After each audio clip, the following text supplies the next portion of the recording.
हाँ जी बच्चों, good morning everyone.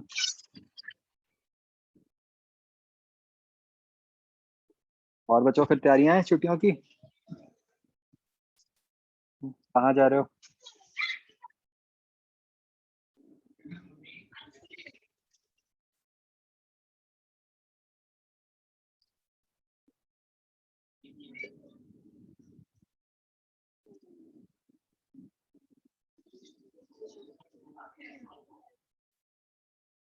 सोने जा रहे हो? हाँ सही है। वो तो सबसे अच्छा होता है।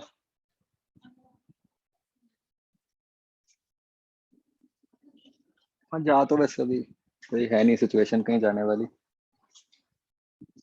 अपार्ट फ्रॉम कहीं अगर बिल्कुल ही आसपास कहीं जाना हो। बट आई हर्ड कि वहाँ तो रश ही बहुत ज्यादा है आसपास वाले हिल स्टेशन पे, शिमला वगैरह तो मतलब लोग पागल ही हो गए हैं, ट्रैफिक जैम्स एंड ऑल। मेरे नोन में कोई गया था, उनको वापस आना पड़ा चंडीगढ़ से ही, इतना रश था।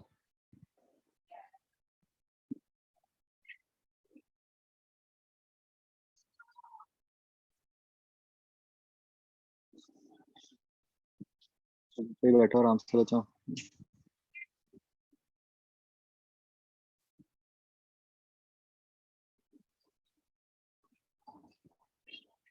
यस, हमें तो डिस्कशन करनी है।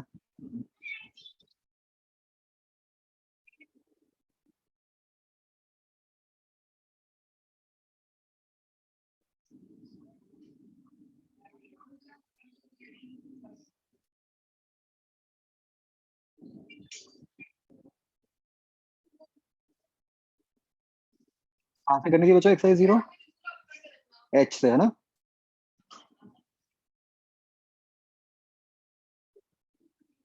हाँ बच्चों, एच में एनी डाउट?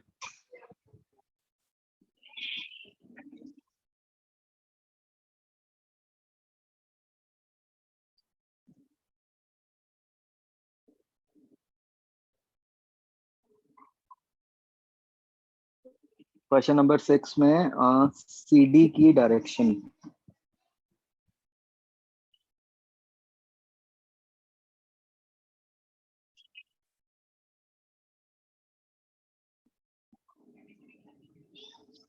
ये मतलब बच्चों के ऑपोजिट दी हुई है करंट की डायरेक्शन?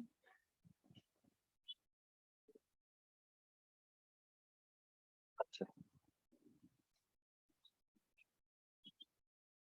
मतलब वो आंसर में आपके माइनस का फर्क आ रहा होगा, है ना? ठीक है।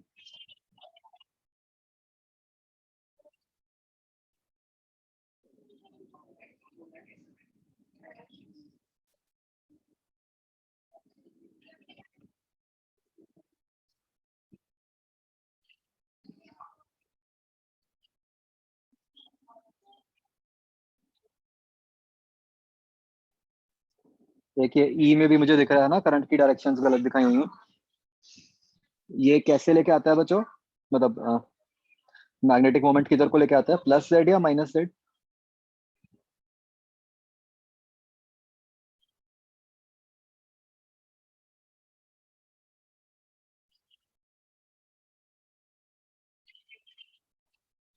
Plus Z.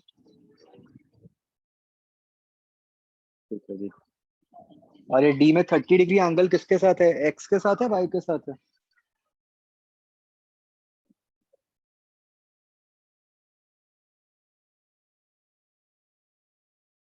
वाई के साथ है, ओके।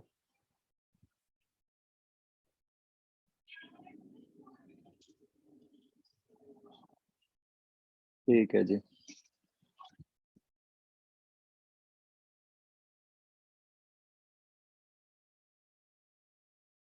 आगे बच्चों।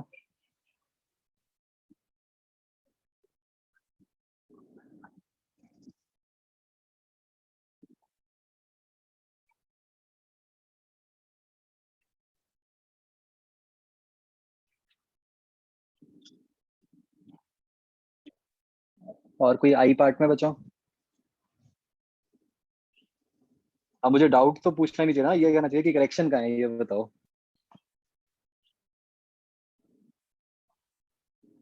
इतने एक्सपर्ट हो गए आप लोग।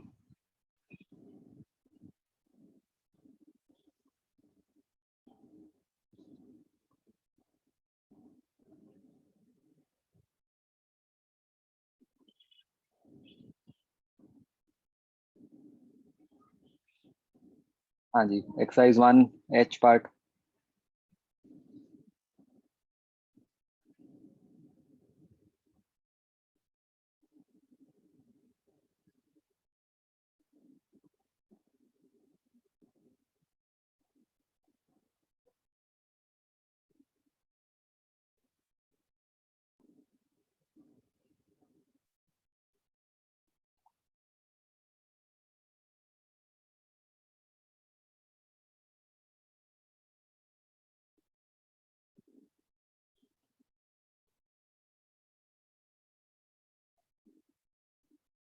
तो 7th में बच्चों जो इन्फॉर्मेशन गिवन है, इससे यही लग रहा है कि आपको उसको इन्फिनिटी मानना पड़ेगा, है ना? रेडियस तो गिवन ही नहीं है। तो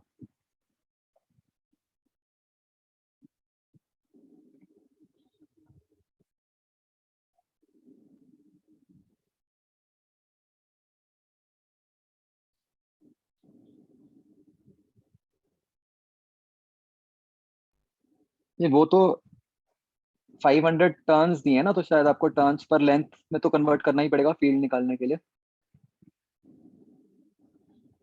500/0.4 तो करोगे ना स्मॉल एन निकालने के लिए।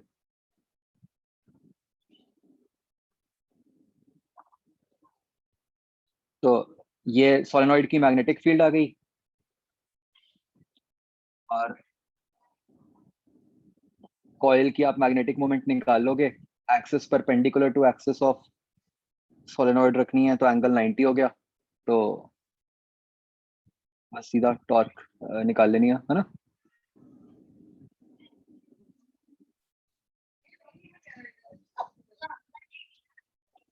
राइट बच्चों, हो जाएगा ना मन की? आगे बच्चों।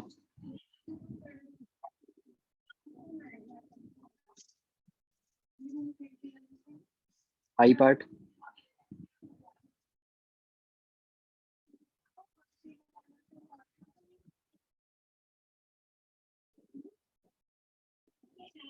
डन।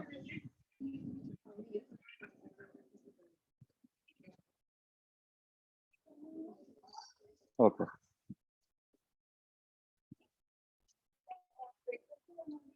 मैं चलो बच्चों 3 एंड में करता हूँ, ठीक है? हाँ।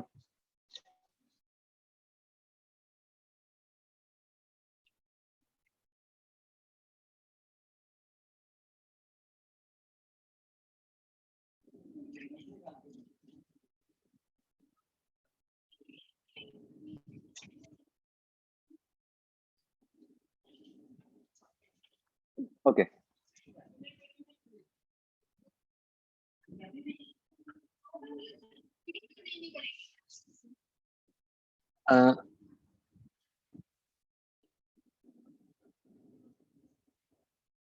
बच्चों इसकी वीडियो याद है आपको, साइक्लोट्रॉन वाली?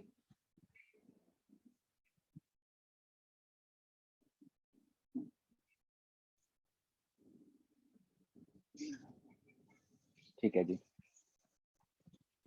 तो इसका बच्चों प्रिंसिपल क्या हुआ, किस प्रिंसिपल पे बेस्ड हुआ?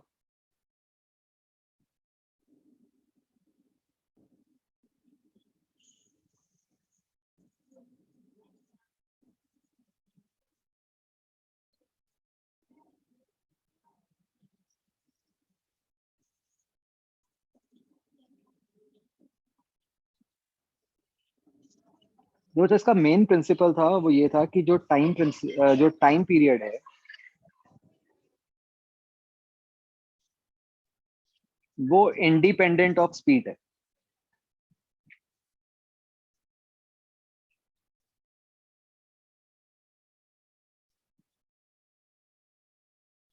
ठीक है, उससे हमें ये फायदा हो जाता है बच्चों, जो हम कह रहे थे ना कि बार बार वो हम पोलैरिटी चेंज करते हैं, तो वो हमें बस इनिशियली पता है कि हमने कौन सा पार्टिकल लिया है ना? तो टाइम पीरियड इज 2πm/क्यूबी ना। तो हमें उसका मास और चार्ज अगर पता है, तो हमें इनिशियली पता है टाइम पीरियड, तो हम पहले ही फिक्स कर सकते हैं कि भाई कितने इंटरवल्स के बाद आपको पोलैरिटी को चेंज करना है। यहीं पे अगर ऐसा होता है कि भाई स्पीड बार बार चेंज हो रही होती, तो फिर बार बार टाइम पीरियड भी चेंज हो रहा होता, तो हर बार अलग टाइम इंटरवल पे पोलैरिटी चेंज करना पॉसिबल ना होता।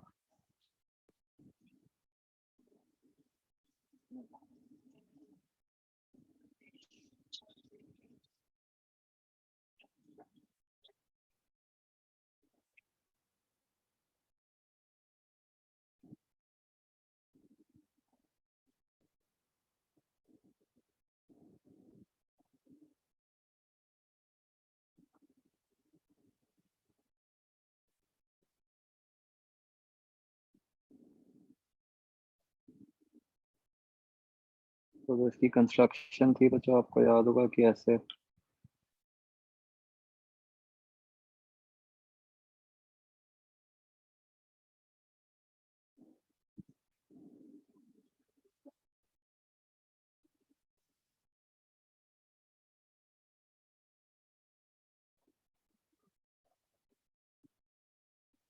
इसके अंदर हॉलो मेटालिक डिस्क होती है।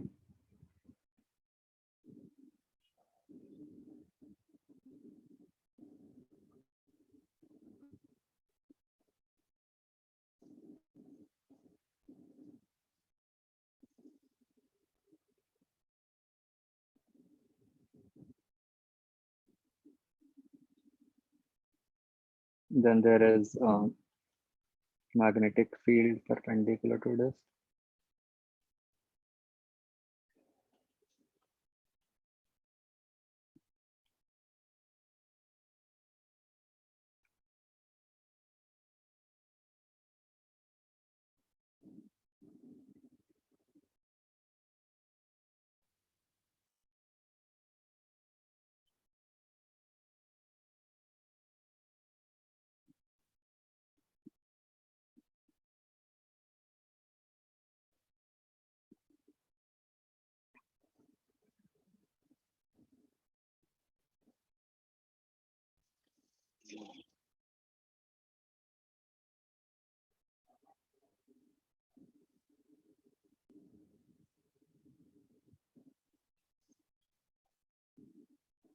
और ये दोनों डिस्क के बीच में बच्चों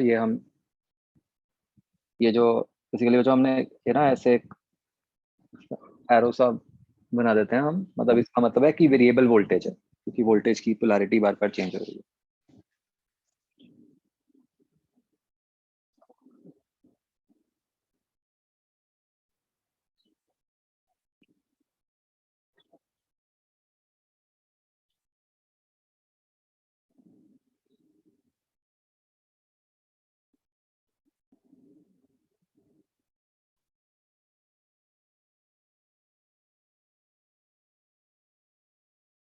राइट बच्चों, तो ये सिंपल सी इसकी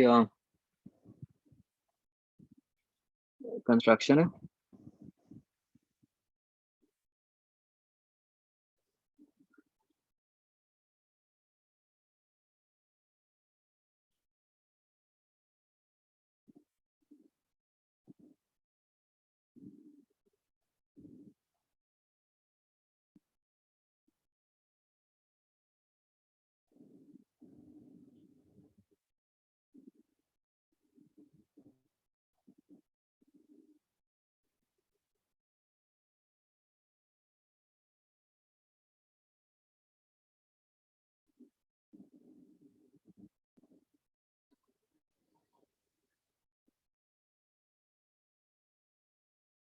तो वर्किंग में क्या क्या आ जाएगा?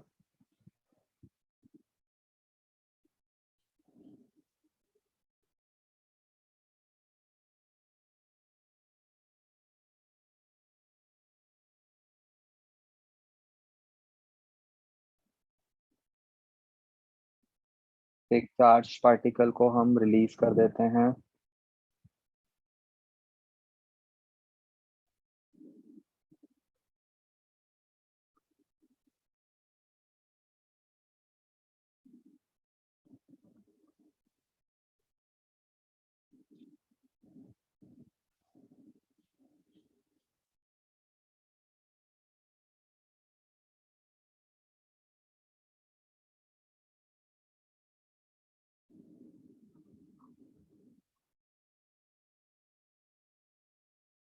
इनको बच्चों ये जो डिस्क्स होती है ना, इनको डीज कहते हैं।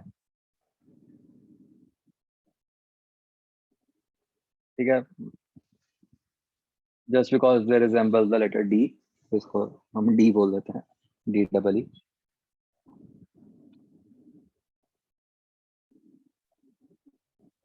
तो जो वोल्टेज सोर्स है वो इलेक्ट्रिक फील्ड बना देता है।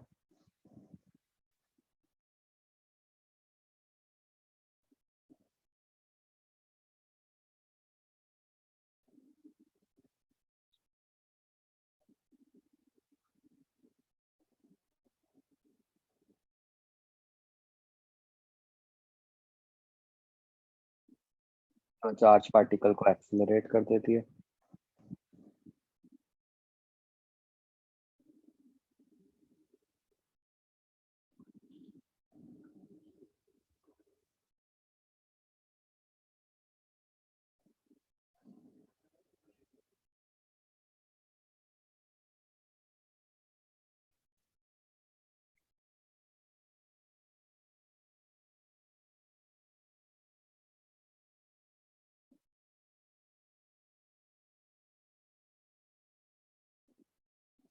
मैग्नेटिक फील्ड का क्या काम है, वो ये इंश्योर करती है कि चार्ज पार्टिकल सर्कुलर पाथ में मूव करे।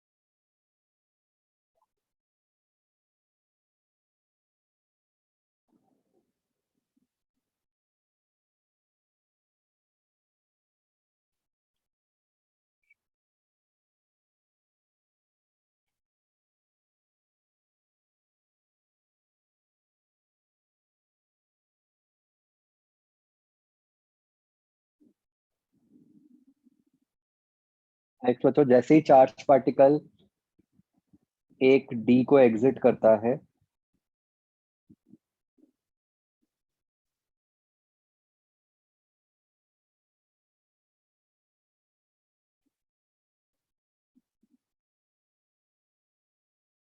हम पोटेंशियल डिफरेंस की पोलैरिटी रिवर्स कर देते हैं।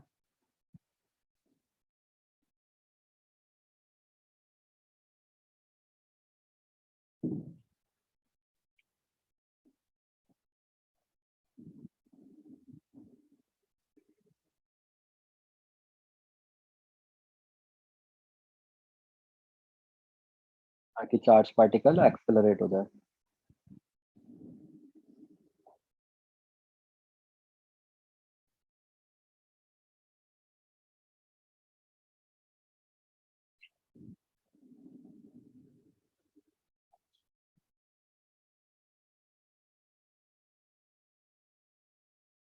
तो जैसे जैसे चार्ज पार्टिकल एक्सेलरेट होता रहता है, as the charged particle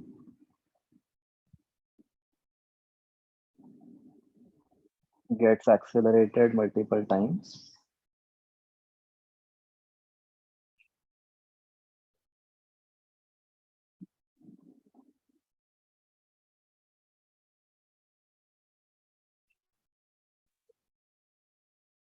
उसकी स्पीड और hence its radius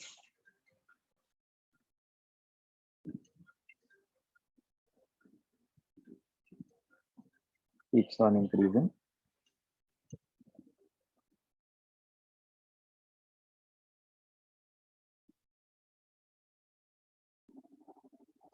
ठीक, तो जब उसका रेडियस डी के रेडियस के इक्वल हो जाता है, तब वो एग्जिट कर जाता है।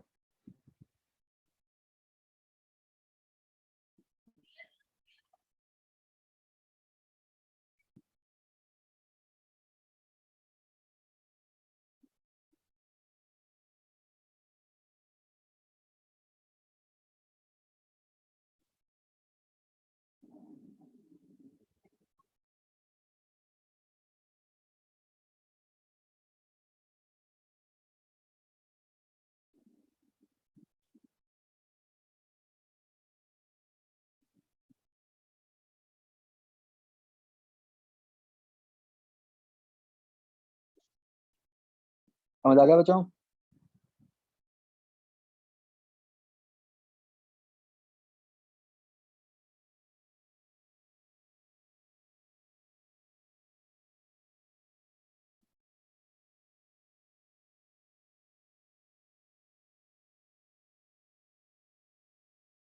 तो बच्चों, ये फिगर में ना ऐसे दिखा भी दो कि जैसे ऐसे को।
ओके, तो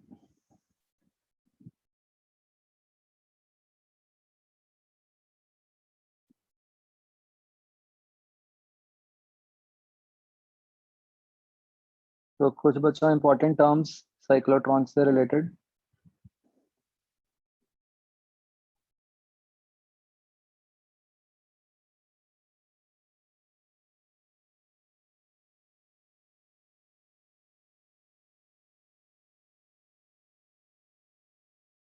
पहली है बच्चों साइक्लोट्रॉन की फ्रीक्वेंसी।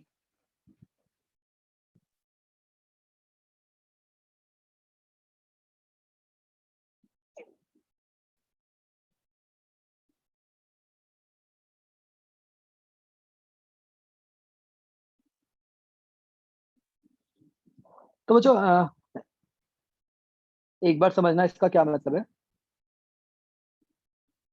बच्चों इमेजिन करो कि जो टाइम पीरियड आता है चार्ज पार्टिकल का for a moment, let's imagine कि वो जो टाइम पीरियड आता है वो 0.5 सेकंड आता है।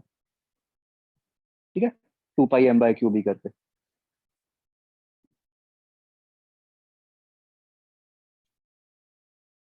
तो बच्चों एक डी को कवर करने का कितना टाइम हुआ?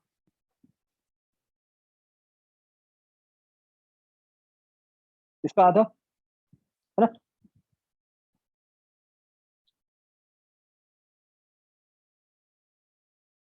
तो मतलब ऐसे सोचें हम कि मान लो t = 0 पे चार्ज पार्टिकल ने मूव करना शुरू किया एक एज से। उसने 0.25 सेकेंड्स लगाए, जिसमें उसने एक डी को कवर किया। ठीक है, अब 0.25 सेकेंड्स के बाद हमें पोलैरिटी को रिवर्स करना होगा, मानते हो?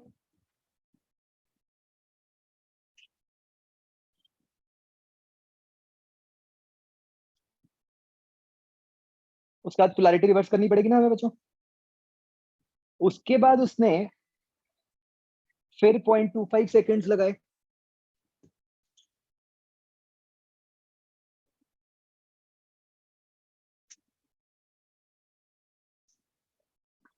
आ, फिर हमने फिर वोल्टेज को चेंज किया, है ना। तो मतलब इन शॉर्ट हम हर 0.25 सेकेंड के बाद वोल्टेज को चेंज कर रहे होंगे।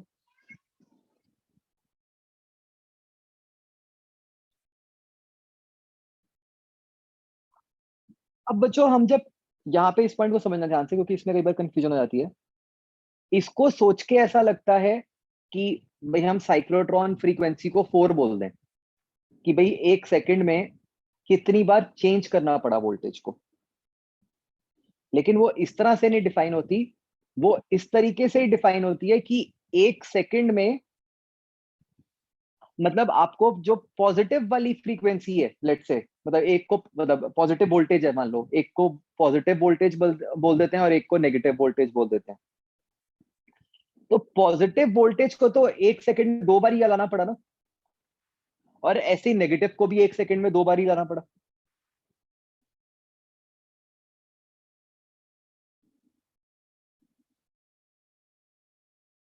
ये बात समझ आ रही है बच्चों, कि मतलब cyclotron frequency is not based upon कि आपने चेंज कितनी बार किया।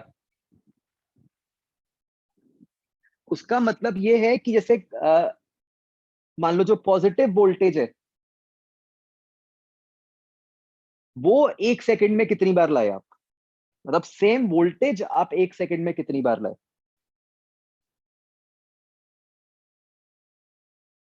फर्क समझ रहे हो बच्चों? जैसे मैं अगर 1 मिनट के लिए ग्राफ बनाऊं, ऑल्दो यहाँ वोल्टेज मतलब ऐसे साइनोसॉइडल नहीं होती, बट चलो जस्ट फॉर आवर अंडरस्टैंडिंग। जैसे मान लो बच्चों इस तरीके का ग्राफ है, तो मुझे इससे मतलब नहीं है कि वोल्टेज कितनी बार पॉजिटिव हो रही है कितनी बार नेगेटिव हो रही है।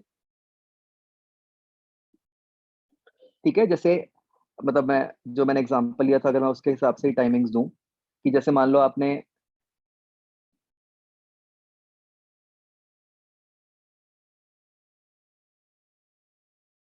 ये नहीं बनाता, इसमें कंफ्यूजन हो जाएगी।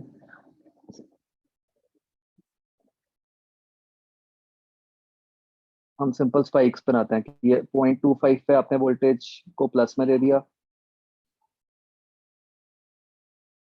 0.5 पे माइनस में दे दिया, फिर 0.25 निकला, 0.75, और ये 1 सेकंड पे माइनस। समझ रहे हो बच्चों ग्राफ? तो साइक्लोट्रॉन फ्रीक्वेंसी का मतलब है कि 1 सेकंड में पॉजिटिव वोल्टेज की पीक कितनी बार आई, या फिर नेगेटिव वोल्टेज की पीक कितनी बार आई। ठीक है, जो कि आप देख सकते हो कि दो दो बार ही आई बच्चों।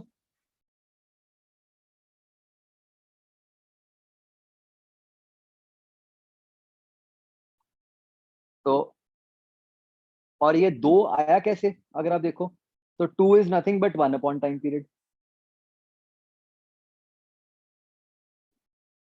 तो इन अदर वर्ड्स, जो चार्ज पार्टिकल की मूव करने की फ्रीक्वेंसी थी,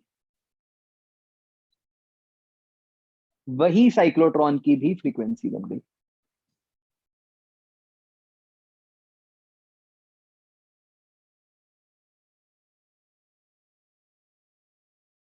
ठीक है बच्चों? तो इसमें कई बार ये कंफ्यूजन हो जाती है कि चार्ज पार्टिकल का तो टाइम पीरियड हाफ था, तो जहां पे चार्ज पार्टिकल का टाइम पीरियड हाफ था, वहां पे हमें वोल्टेज को भी, हमें उसका भी एक साइक मतलब एक वाली, एक तरफ वाली पीक ही लेनी है, राइट? तो इसलिए वो हाफ हाफ एक तरह से कैंसिल हो गया।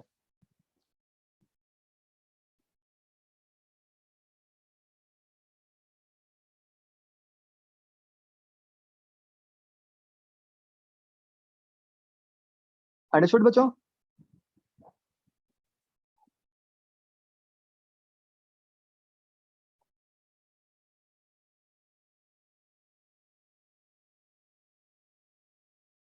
नेक्स्ट आ जाता है बच्चों की जो चार्ज पार्टिकल्स हैं उनकी फाइनल काइनेटिक एनर्जी कितनी हो जाती है। तो फाइनल काइनेटिक एनर्जी क्या हो जाएगी बच्चों? Half mv square.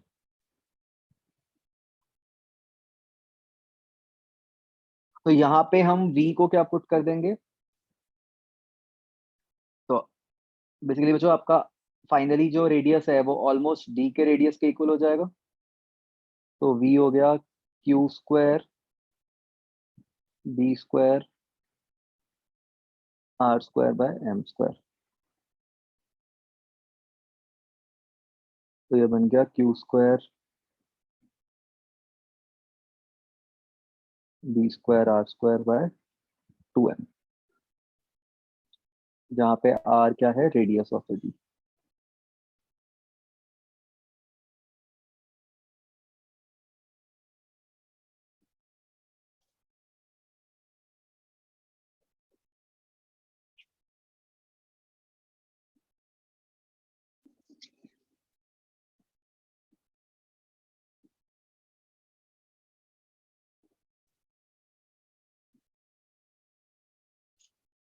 क्लियर बच्चों?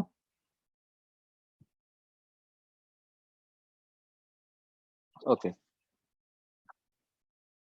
जस्ट वन लास्ट थिंग बच्चों जो हमें इसमें पता होनी चाहिए, वो ये है कि हम साइक्लोट्रॉन से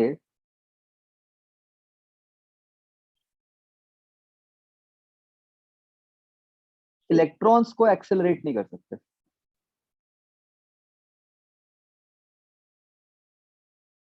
सोच सकते हो बच्चों क्यों?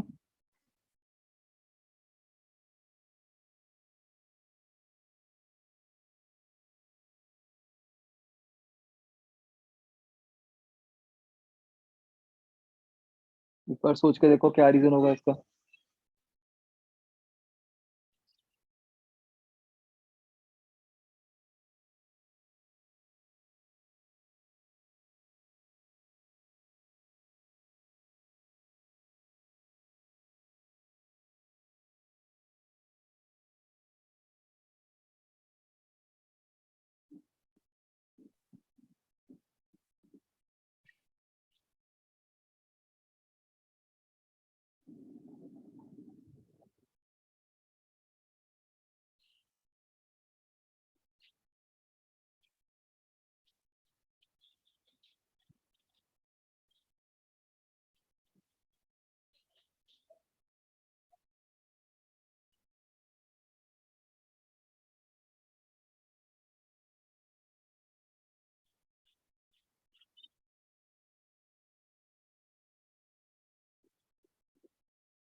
मन की रथ, हाँ, वेरी क्लोज।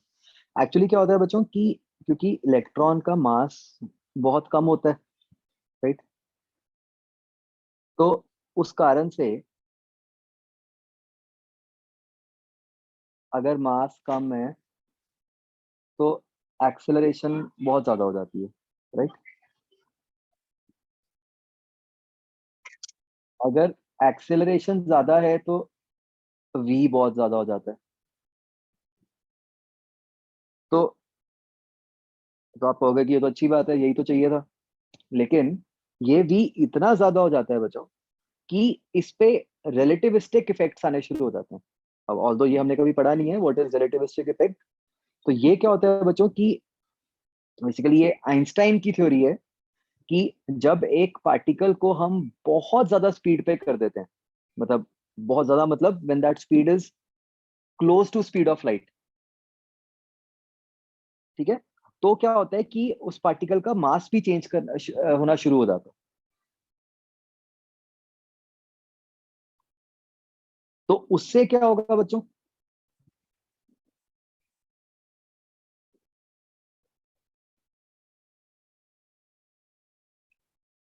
अगर इलेक्ट्रॉन का मास चेंज होगा तो उससे क्या प्रॉब्लम आएगी?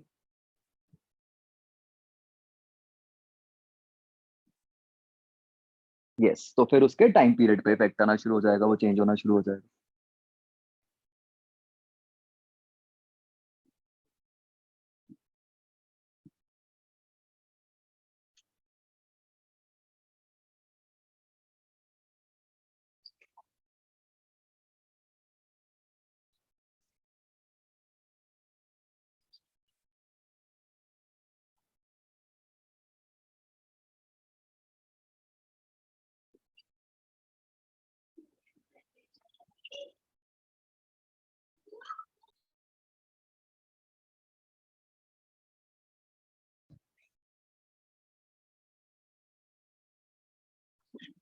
ये बात क्लियर होगी बच्चों?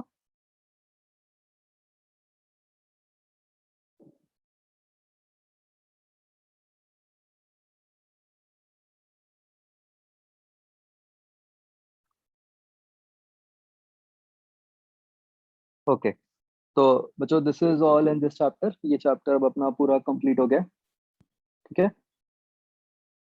तो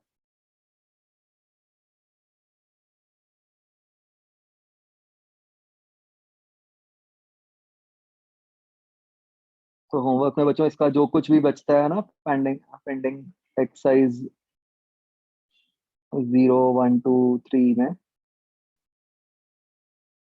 सारा कुछ कंप्लीट कर लेना। 3A में अभी कर रहा हूँ डिस्कस, जो बची हुई थी, जो मैंने मतलब दिया हुआ था। तो जो भी थोड़ा बहुत बचेगा 3A 3B सब कुछ वापस खत्म कर लेना है इस चैप्टर का, राइट?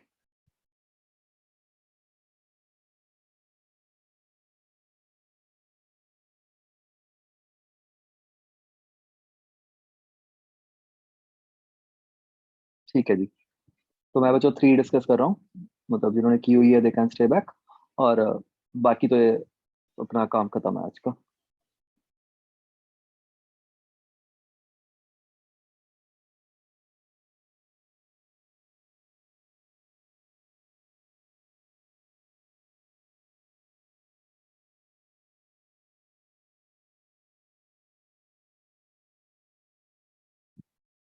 अच्छा, वो वाला एक क्वेश्चन था ना, उसका क्या आंसर आता है बच्चों, वो मैग्नीट्यूड ऑफ टॉर्क वाले का?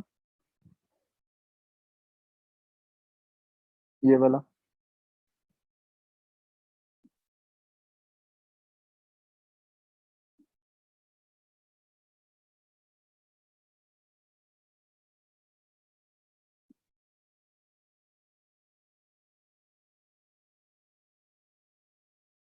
देखना बच्चों, अगर ऐसे भेज सकते हो या व्हाट्सएप कर सकते हो, कोई करना।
रुको मैं बच्चा ड्राइव ही कर देता हूँ।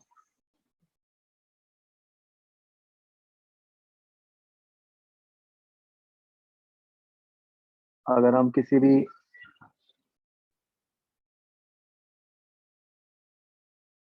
एक्स डिस्टेंस पे एक छोटा सा एलिमेंट लेते हैं और dx, तो उस छोटे से एलिमेंट पे जो फोर्स लगेगी वो लगेगी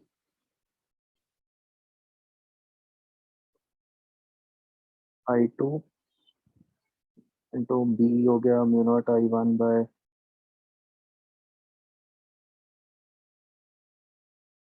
2 पाई x इंटू dx। ये फोर्स लगेगी एलिमेंट की लेंथ के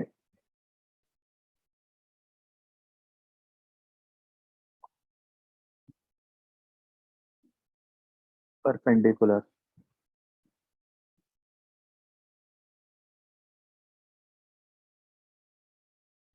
हाँ,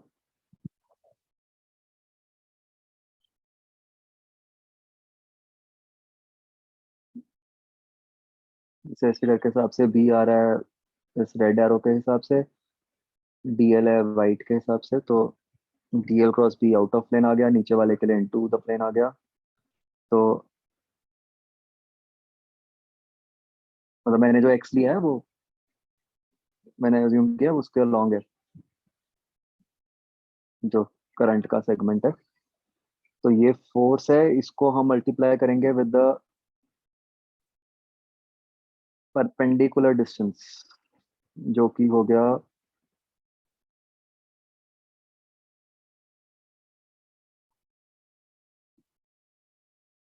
2x साइन थीटा बाय 2।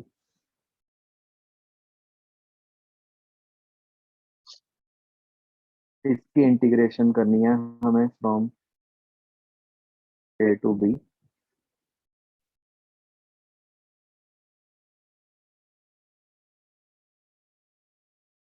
ये बन गया mu naught I1 I2 sine theta by 2 on pi into B minus है।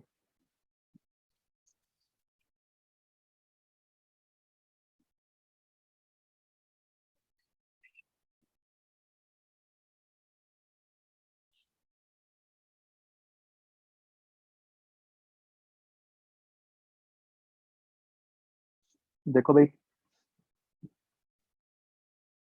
ये क्लियर हुआ कैसे निकाला मैंने?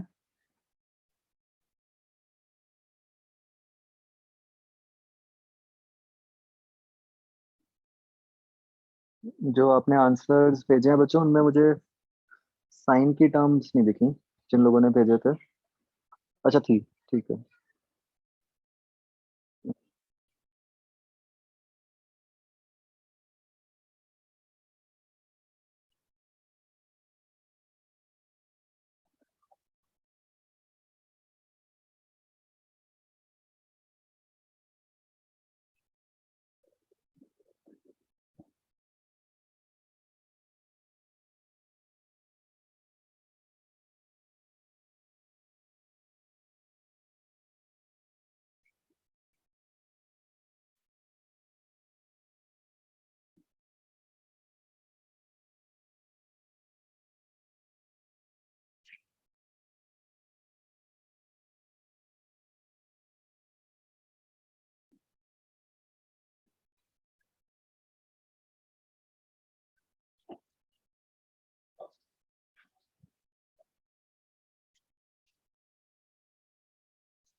हाँ जी बच्चों, हो गया क्लियर ये?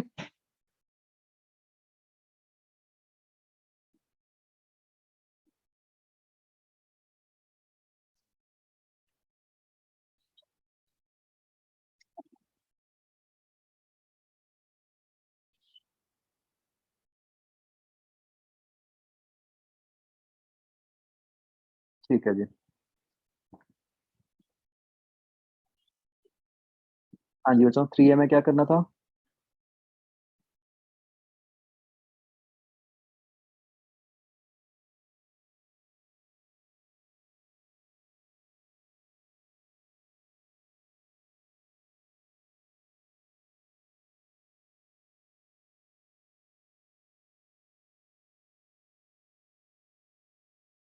ई पार्ट।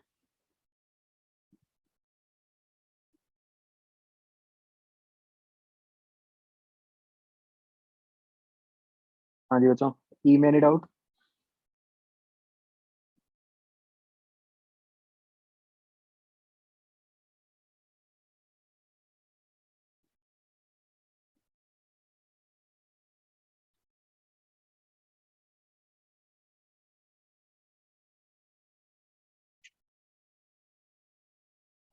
9th क्वेश्चन में क्या है कि आप देखो कि मतलब बेसिकली वो फिक्स्ड है, distance between source and detector. तो वो क्या बन गया, 2R ना। तो उससे बस आप कंपेयर कर लोगे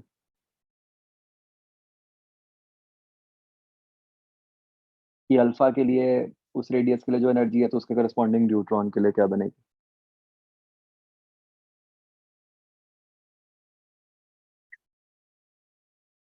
ठीक है।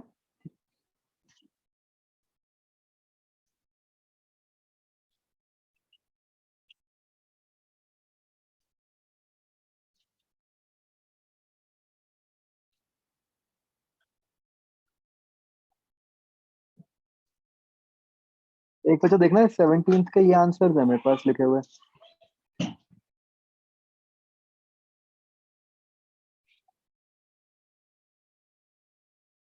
ये आपने लिखवाए थे क्या? मुझे याद नहीं, या पता नहीं पहले लिखे थे मैंने।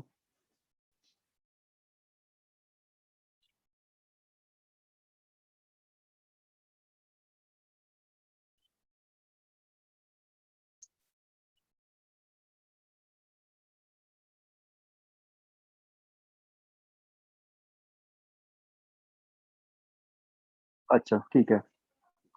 जो 16th क्वेश्चन है बच्चों, 16th में बस एक बार ना हमें ये समझना है कि पाथ बनेगा कैसा।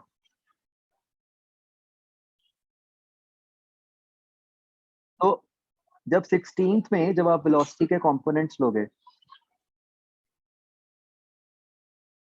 तो एक कंपोनेंट ऐसे आ गया, एक ऐसे आ गया, parallel to B, perpendicular to B. तो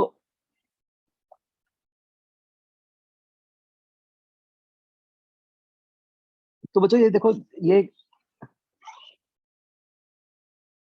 अगर आप देखो तो ये हेलिक्स वाला केस बन गया। तो ये कैसा हेलिक्स बनेगा? इस तरह से, इस एक्सिस के अलोंग।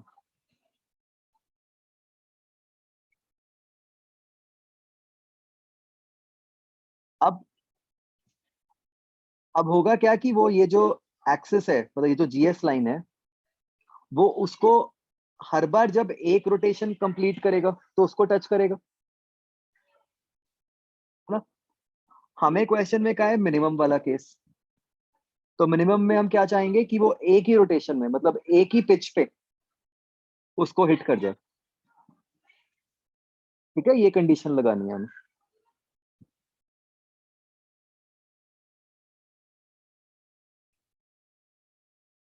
हुआ क्लियर बच्चों? 16।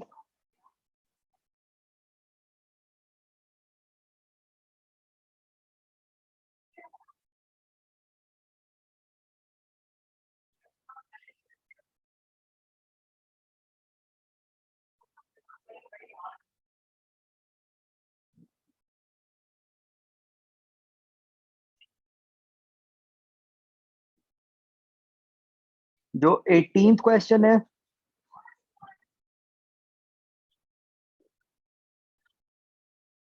वो तो उससे निकलेगा कि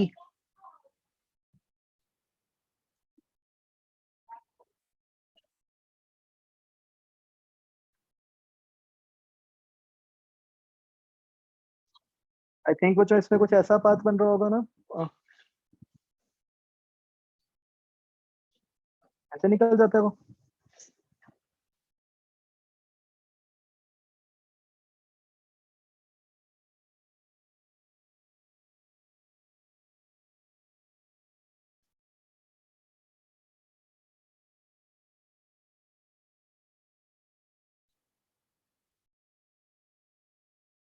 नहीं ऐसे ही आएगा, बी क्रॉस बी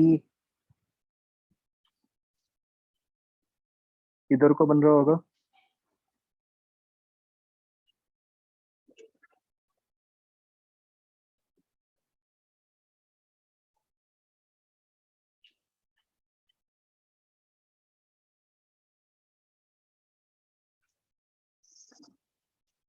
तो आप जैसे हमने पहले किया था बिल्कुल वैसे ही इधर से ऐसे परपेंडिकुलर बना के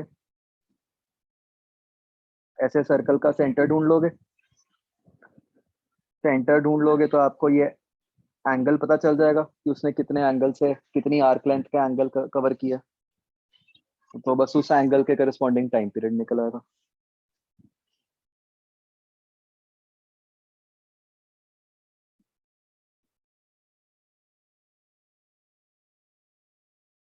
या बच्चों ऐसा आता है कि वो राइट साइड से निकल जाता है, मतलब मैंने चेक नहीं किया, मैं तो ऐसे ही बनाया था।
रेडियस तो उसका सीधा सीधा ही आ गया ना कि रेडियस तो 1 मीटर बन रहा है।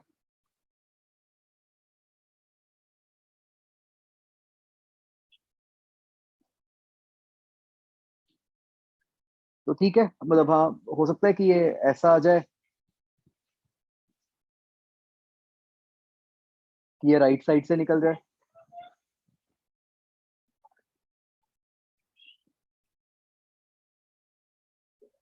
है ना, कुछ ऐसा आ जाएगा।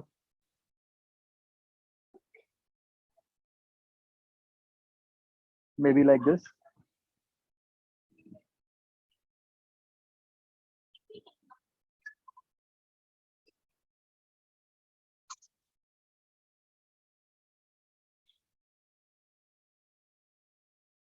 तो एनीवेज बच्चों, मेथड तो वही रहेगा, आपने अब बस क्या करना है, एक परपेंडिकुलर यहाँ से बनाओ, एक परपेंडिकुलर इधर से बनाओ। तो यहाँ से सर्कल का सेंटर आ जाएगा, है ना। उस सेंटर के करस्पॉन्डिंग ये आप एंगल निकाल लोगे फिर ज्योमेट्री से, और उसके करस्पॉन्डिंग टाइम पीरियड आ जाएगा।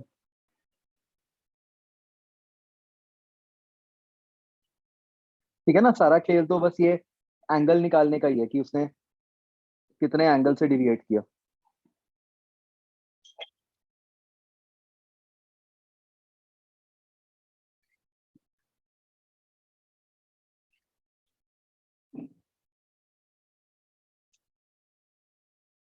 क्लियर हुआ बच्चों? ठीक है।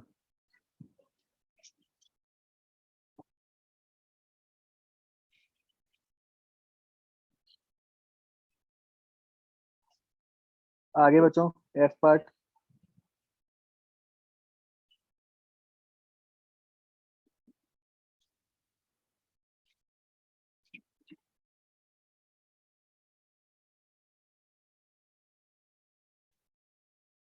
अच्छा, F was suppose to be left, ठीक है। G part.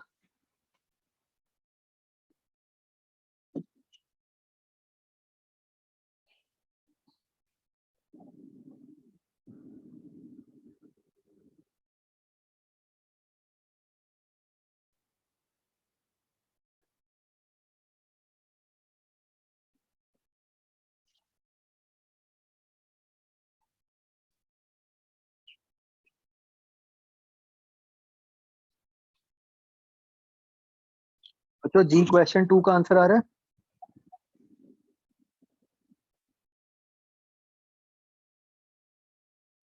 1.4 आता है ना।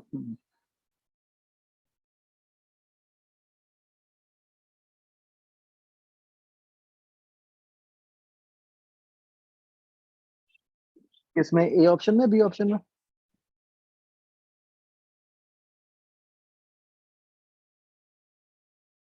B option.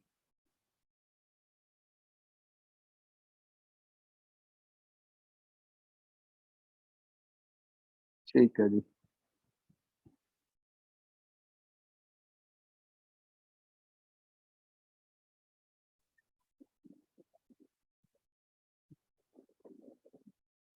और बच्चों।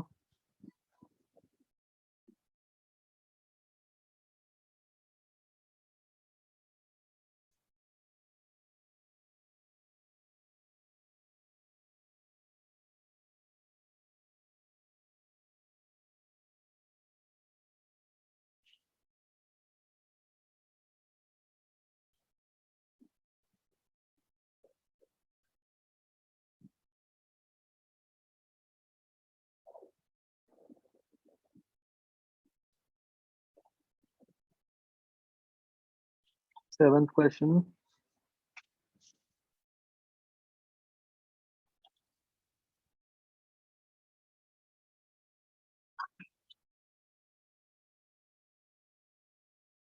बच्चों 7th में ना आप एक गलती कर रहे होगे। आप बेसिकली ना बी को परपेंडिकुलर मान रहे होगे रेल्स के, वो तो कहीं नहीं दिया।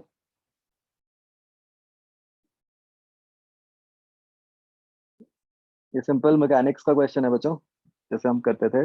मतलब इस टाइप का क्वेश्चन है कि ऐसे बॉक्स पड़ा है, रफ सरफेस है, कि मिनिमम कितनी फोर्स चाहिए इस बॉक्स को मूव करवाने के लिए। तो बाय डिफॉल्ट हम ऐसे ही बना देते हैं हॉरिजॉन्टल। क्वेश्चन में ये तो कहीं नहीं लिखा ना कि वो फोर्स हॉरिजॉन्टल ही आनी चाहिए। अगर हम इस फोर्स को ऐसे टेढ़ा ले लें तो क्या हो जाएगा कि वो नॉर्मल रिएक्शन कम हो जाएगा, तो फ्रिक्शन कम हो जाएगी।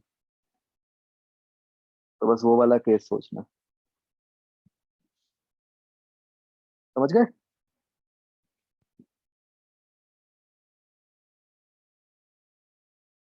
बस वही गलती कर रहे हो आप 7th में।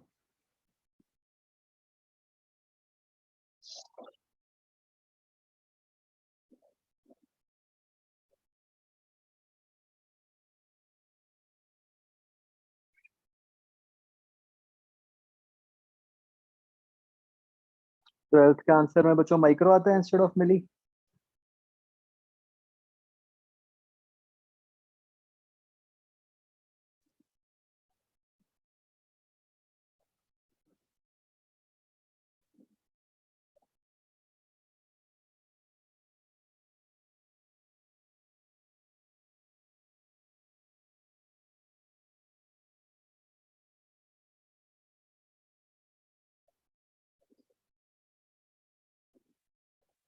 और बच्चों।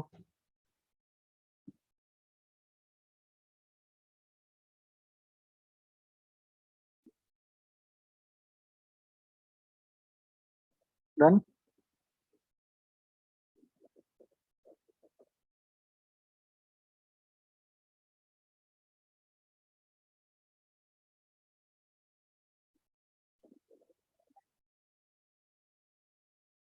H part.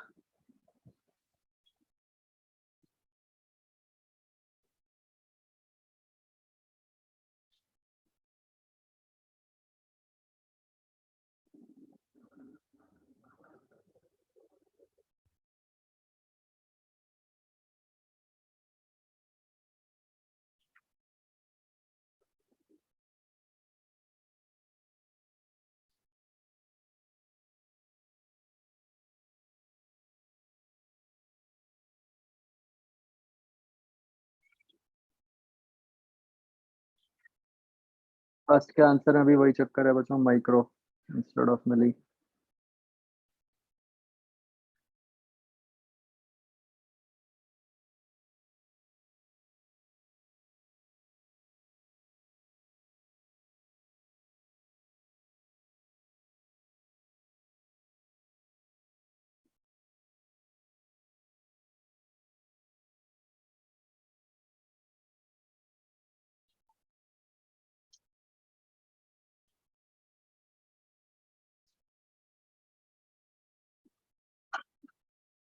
जो सेकंड क्वेश्चन है उसमें हमें कहा है कि लूप को इस तरह से रखा है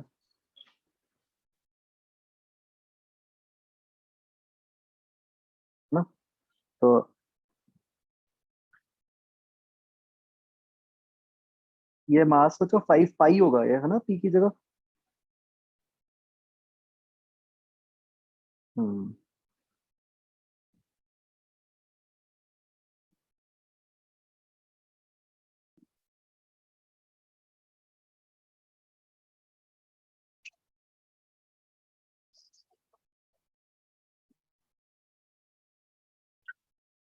जो मैग्नेटिक फील्ड है वो कुछ इस तरह की है।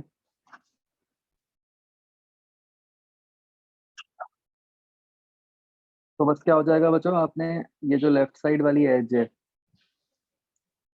ना, इसके अबाउट आपने टॉर्क बैलेंस कर देनी है, mg की टॉर्क और मैग्नेटिक मोमेंट की टॉर्क,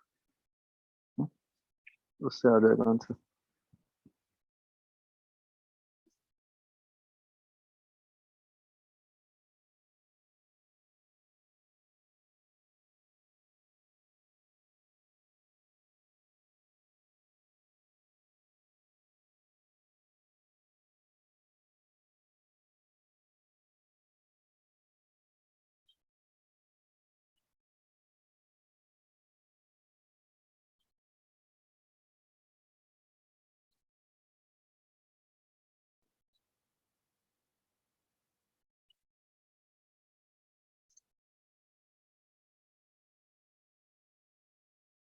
जो थर्ड क्वेश्चन है बच्चों, इसमें क्या होगा कि भाई जैसे हम वो करते नहीं थे पेंडुलम वाले क्वेश्चंस, कि आप एक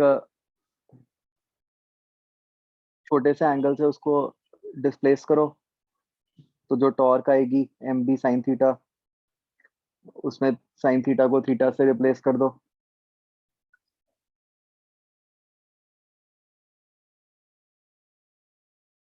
ठीक है।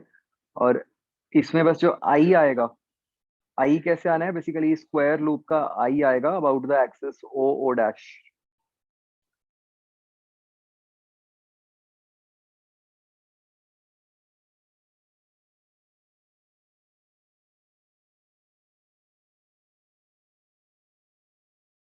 है ना, वो ध्यान रखना।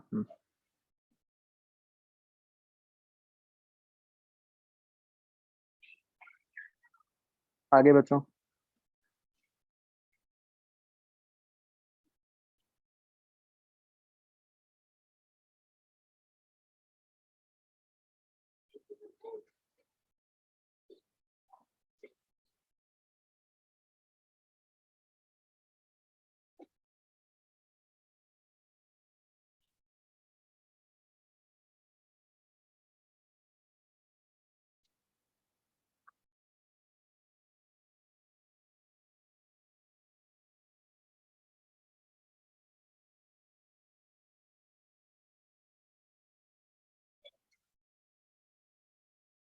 तो ये जो आई का फर्स्ट है उसका थर्ड पार्ट, है ना,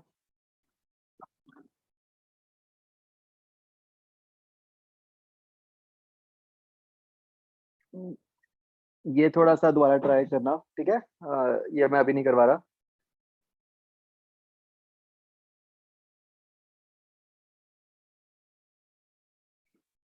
मतलब इसमें थोड़ा सा जो कैच पॉइंट है, मैं आपको हिंट दे रहा हूँ क्या लिखा है, कि at an instant charge Q is flown through the galvanometer. मतलब आपने ये मान लिया है कि वो जो चार्ज क्यू है वो मतलब इंस्टेंटेनियसली फ्लो कर गया। ठीक है,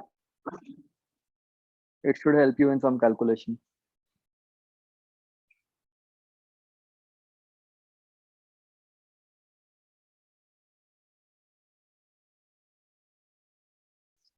10th का आंसर मैच कर रहा था बच्चों।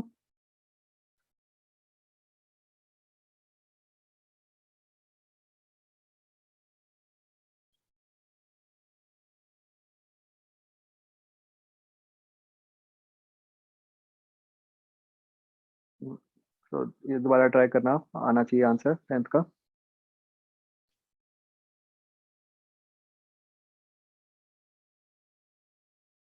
चलो ठीक है बच्चों, डन फिर।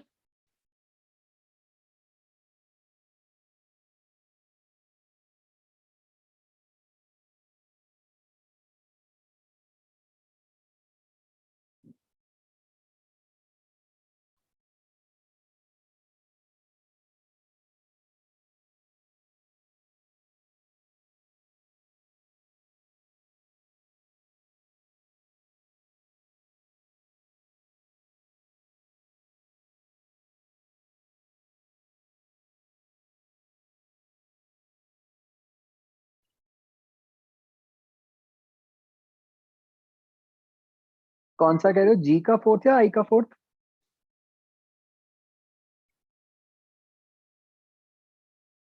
जी का।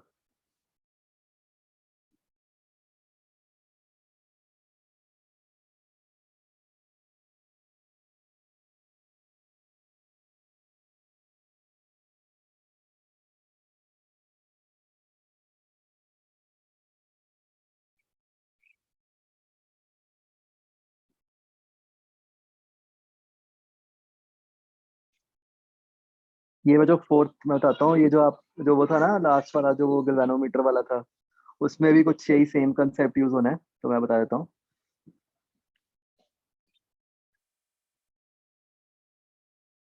देखो, ये रॉड है, इसमें से हम चार्ज क्यू पास करवा रहे हैं, ठीक है ना।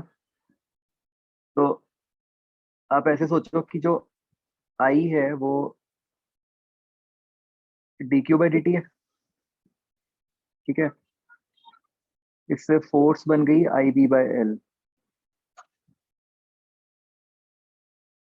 D Q by D T B L, ये बन गया एम ए, तो ये बन गया M D V by D T, right. D T cut गया, इसको इंटीग्रेट कर दो बस। तो क्या बन गया, v is equal to B L by M into Q.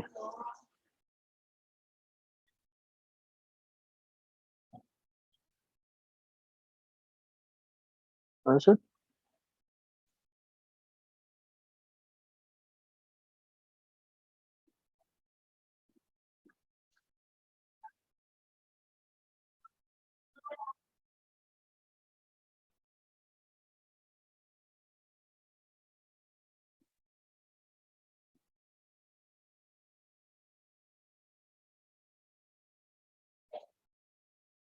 ठीक है, चलो डन बचो, ठीक है। अपनी एक कैपेसिटर्स की थ्योरी भी बची हुई है, तो वो हम छुट्टियों के बाद ही ना दोनों इकट्ठे ही कर लेंगे, कैपेसिटर्स और इस चैप्टर की थ्योरी।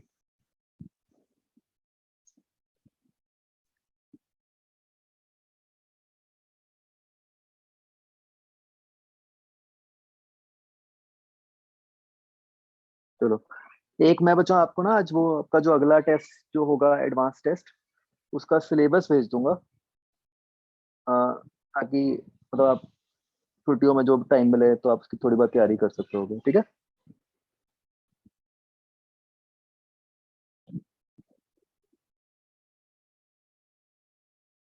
चलो ठीक है बच्चों, okay then, happy holidays, bye everyone.